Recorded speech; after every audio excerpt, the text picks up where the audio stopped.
Bien, buenas noches, hermanos.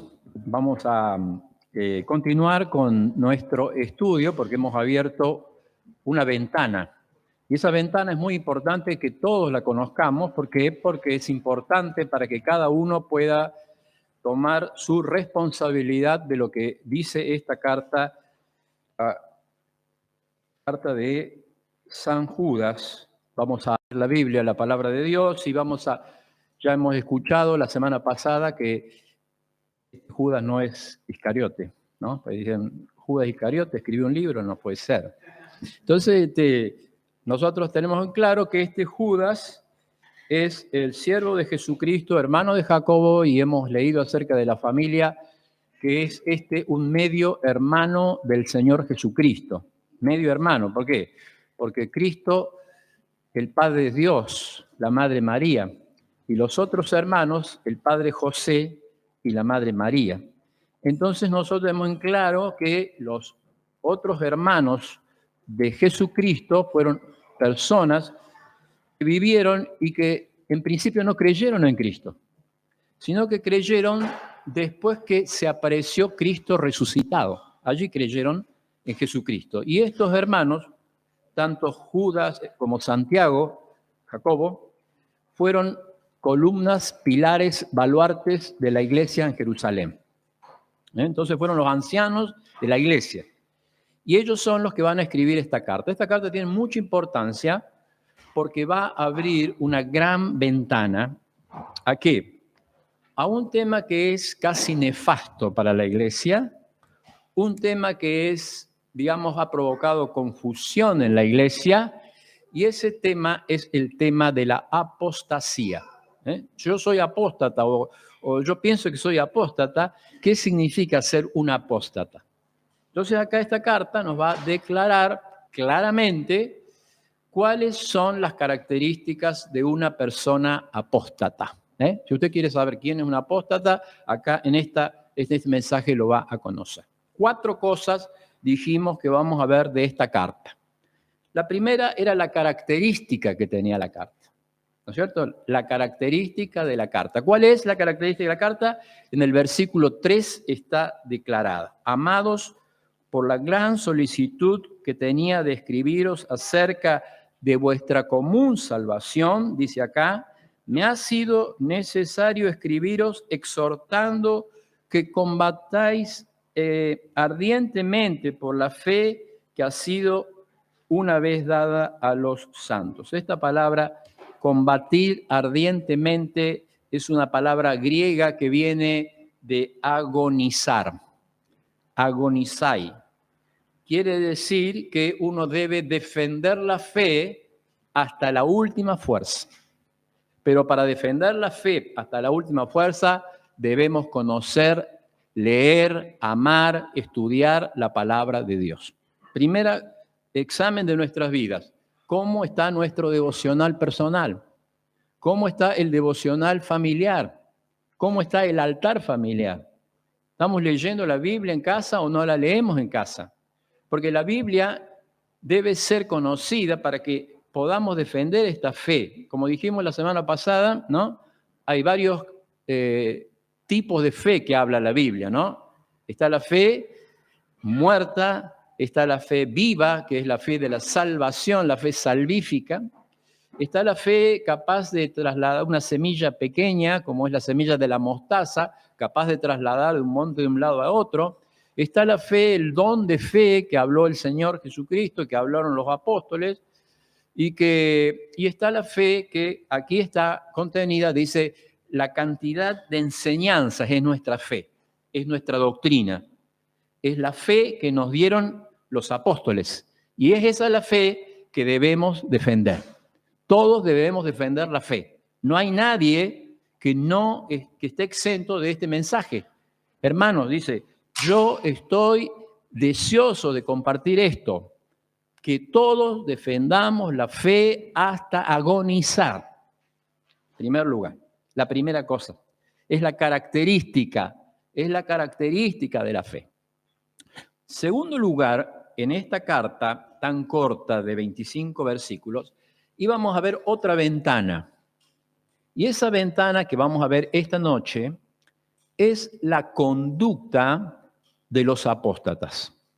Entonces, primero está la característica de la carta. Segunda, la conducta de los apóstatas. Esto lo voy a pregunta de examen, ¿no? Tercer lugar, vamos a ver el viernes que viene cuál es la consecuencia de la apostasía. ¿Usted sabe cuál es la consecuencia de ser apóstata? Y en cuarto lugar, vamos a ver el credo. ¿Cuál es el antídoto, hablando de vacunas, antídoto contra la apostasía? Esas 4 cosas están resumidas en estos 25 versículos. Esta noche yo quisiera que vamos a compartir entre todos cuál es la conducta de los apóstatas. No quiero hablar ni reiterar el tema, porque esta carta habla varias veces de lo que es la conducta de los apóstatas, es decir, cómo uno puede hacer un diagnóstico de ir a una iglesia donde se habla de la apostasía, donde ir a una persona que es apóstata. ¿Por qué? Porque la Biblia habla de que estos apóstatas iban a aparecer en la iglesia, iban a surgir de la iglesia. El Señor Jesucristo dijo, en los últimos tiempos aparecerán personas que se llaman Cristos. Dijo el apóstol Pablo, de entre ustedes, de entre el rebaño, va a salir apóstates, van a salir lobos rapaces que no van a perdonar al rebaño, pero rechazan toda autoridad. Fíjese que esas personas, los apóstatas, no resisten ninguna autoridad, no reciben estar bajo sujeción. No están sujetos a nada, solamente a su propio beneficio. Y esto no es que yo quiera enseñar algo que ustedes pueden estar viendo en cualquier lugar, sino que es la verdad de Dios declarada, porque Dios dice, bueno, en estos últimos tiempos vendrán tiempos de apostasía, hombres apóstatas, que van a tener apariencia de piedad, pero van a negar la efectividad de ellos. Entonces esta noche nosotros, la iglesia está combatiendo por la fe hasta agonizar. La iglesia somos todos nosotros, los adolescentes, los jóvenes, los mayores, que necesitamos conocer la verdad de la fe que se nos ha dado para poder identificar a estas personas que ya mancillan la carne, que ya no reciben ninguna influencia de nadie, ya no quieren ninguna autoridad, no se sujetan, personas que no se sujetan a nadie. Y en tercer lugar, dice acá, blasfeman contra las autoridades superiores. Y esto lo voy a explicar claramente porque acá lo dice. Acá dice, pero cuando el arcángel Miguel contendía con el diablo, disputando el cuerpo de Moisés, no se atrevió a proferir juicio de maldición contra él, sino que dijo, el Señor te reprenda. La Biblia va revelando, la Biblia es una revelación progresiva, ¿no? Es decir, que de Génesis hasta Apocalipsis nosotros vamos viendo que Dios se va revelando cada vez más. Entonces hay porciones que no las hemos encontrado en la Biblia, o referencias que no las hemos encontrado y que de pronto aparecen. Así, por ejemplo, Pablo usó muchas veces dichos que no había dicho el Señor Jesús, por ejemplo, como dijo el Señor Jesucristo, más bienaventurado es dar que recibir, y no lo ha dicho. O en la Biblia hay porciones donde dice el Espíritu les anhela celosamente, como dice la Escritura, y no lo dice la Escritura. ¿Pero por qué es esto? Porque la revelación es progresiva de la Biblia. Entonces, cuando dice estas personas que no tienen respeto por nadie, habla de un ejemplo. Ustedes se recuerdan cuando murió Moisés, que dice, Dios lo enterró. Acá nos abre una ventana la Biblia para decir, no, mire, antes de que fuese enterrado Moisés, había una disputa entre el ángel más importante, tal vez, el cargo más importante, el arcángel Miguel, aquel ángel que va a venir a dar aquella profecía tan importante que recibió Daniel, las 70 semanas del libro de Daniel, el ángel más importante, trascendental que había en el reino celestial, y va a disputar contra aquel que tenía era el príncipe de la muerte, Satanás. Iba a disputar el cuerpo. ¿Por qué disputaba el cuerpo Satanás? Dicen algunos que Satanás disputaba el cuerpo porque quería que el cuerpo apareciera a los israelitas para que los israelitas lo adoren. Además, él no quería que el cuerpo de Moisés aparezca en la transfiguración. Entonces, ese ángel mayor que tenía el reino de los cielos no se atrevió a proferir ninguna maldición contra Satanás. Fíjese. Sino que le dijo: el Señor te reprenda. ¿Cómo puede haber maestros que reprenden al diablo? ¿Cómo puede haber maestros que le dice al Espíritu Santo que descienda, que empuje a las personas, que se caigan, que se sanen? ¿Cómo puede haber si el arcángel más importante no profirió maldición contra el diablo mismo? ¿Quién soy yo para proferir una maldición? ¿Quién soy yo para decir, miren, yo no soy un insubordinado, sino que yo dependo del Señor, soy un siervo del Señor? Y por eso entonces dice, estas personas aman maldecir y blasfemar. Aman maldecir y blasfemar. Fíjese qué enfrentamiento tiene la iglesia en esta hora. Porque todos estos maestros se van a levantar de entre nosotros. Todos estos maestros van a predicar apariencia de verdad. Todos estos maestros van a predicar apariencia de que somos todo lo mismo. Pero por eso está la iglesia local, donde estudiamos la palabra, donde enseñamos la palabra, donde nos encolumnamos en la palabra, oramos para que el Señor nos enseñe, para que no nos levantemos como estos hombres y dicen, no respeto ninguna autoridad, no hay ninguna autoridad. Yo estoy blasfemando contra el cielo, contra Satanás, contra sus ángeles. Y fíjese lo que dice acá, no se atrevió a proferir maldición. Es para que nosotros tomemos ejemplo de la grandeza que tiene que un siervo se humille. Porque el que se humilla será exaltado. Cuando uno se exalta a sí mismo, cuando uno mancilla la carne, cuando uno profiere maldición, por eso nuestra boca, hermano, nunca debe hablar una mala palabra. Tenemos que erradicar de la casa, del hogar, de los hijos, de todo nuestro hogar, las malas palabras. Porque acá nos dice, ni siquiera el arcángel Miguel, y se lo vamos a preguntar a Dios cuando lleguemos a su presencia, ¿cuántas veces nosotros proferimos maldición? ¿Cuántas veces nosotros decimos malas palabras? Y sin embargo, una actitud de apostasía, una conducta apóstata es justamente maldecir. Segundo cuadro.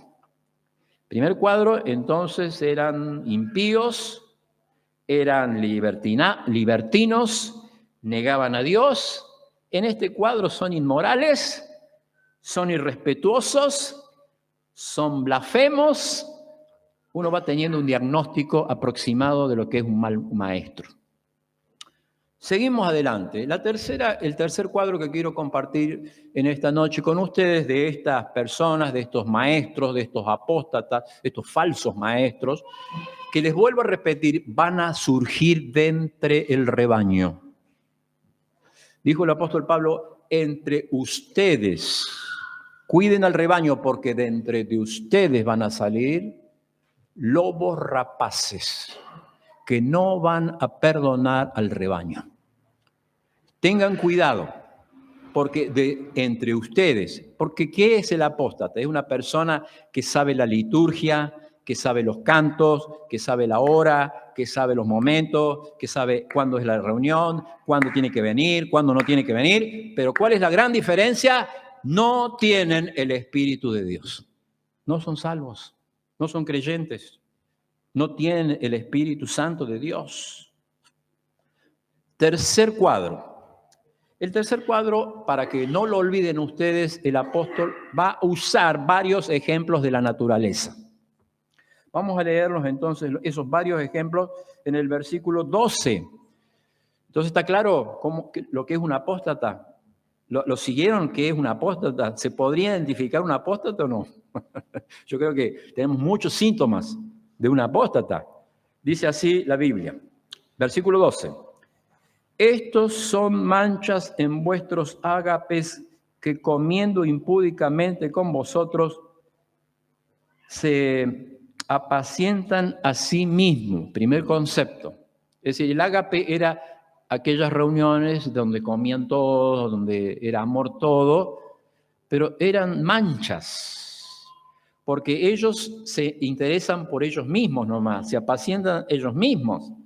Aquí la palabra mancha se traduce en el griego como una roca que está en el océano y que hace que la nave encalle sobre esa roca, la nave se pueda partir. Estas personas hacen que todas las naves encallen. Siga leyendo. Dice en segundo lugar, primero dice que comen impíamente. Segundo dice, son nubes sin agua. Tercero dice, son llevados de aquí para allá por los vientos. Tercero, árboles otoñales sin fruto, 2 veces muertos y desarraigados. 2 veces muertos, porque no tienen raíz y porque no tienen fruto. Entonces un apóstata no tiene fruto. Un apóstata no tiene raíz. Un apóstata no tiene el fundamento que nosotros tenemos. Seguimos avanzando y vamos a leer, dice así la Biblia, la palabra de Dios. Fieras ondas del mar que espuman su propia vergüenza. Quinto, estrellas errantes para las cuales está reservada eternamente la oscuridad de las tinieblas. Y aquí hay otra figura de dicción que tiene la Biblia, donde habla acerca de la profecía de Enoc, un libro apócrifo. Pero la palabra toma esta revelación y la pone ahí.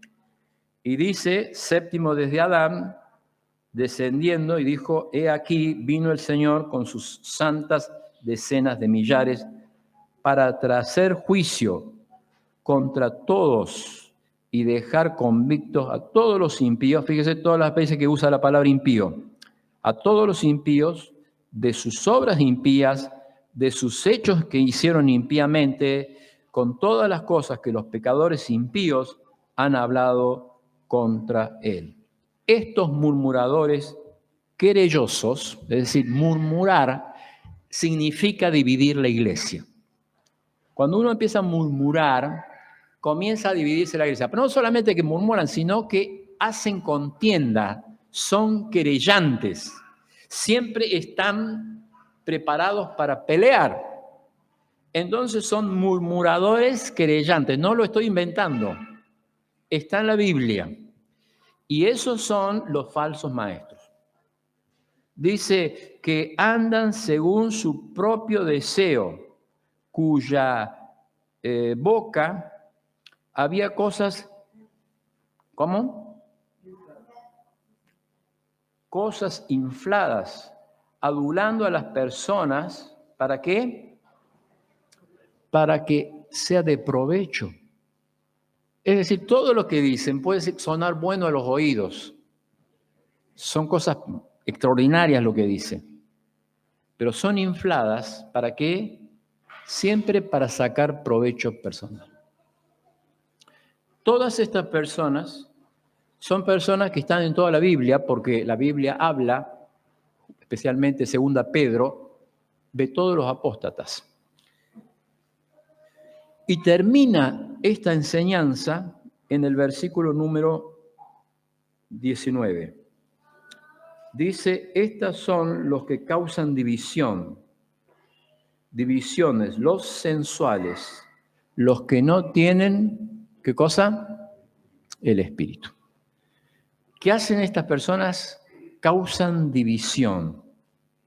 No tienen al Espíritu. Entonces, esta es la enseñanza, el segundo cuadro que vamos a ver esta noche. Primer cuadro, la característica de Judas. El segundo cuadro, la característica y síntoma de los apóstatas. La semana que viene vamos a ver cuál es la consecuencia de los apóstatas. ¿Cuál es la consecuencia de la vida de apostasía? Para finalmente llevarnos con nosotros cuál es el credo que todos tenemos que tener para luchar hasta agonizar por la verdad. Vamos a orar por la iglesia, vamos a orar por los maestros, vamos a orar por los que nos enseñan la palabra, vamos a orar por aquella fe que ha sido dada para que nosotros no nos falte la fe, para que nosotros seamos verdaderos defensores de la verdad, columna y baluarte de la verdad, y que nosotros no seamos engañados fácilmente por aquellos que tienen esta apariencia, pero que su interior tiene toda clase de maldad para destruir al pueblo de Dios.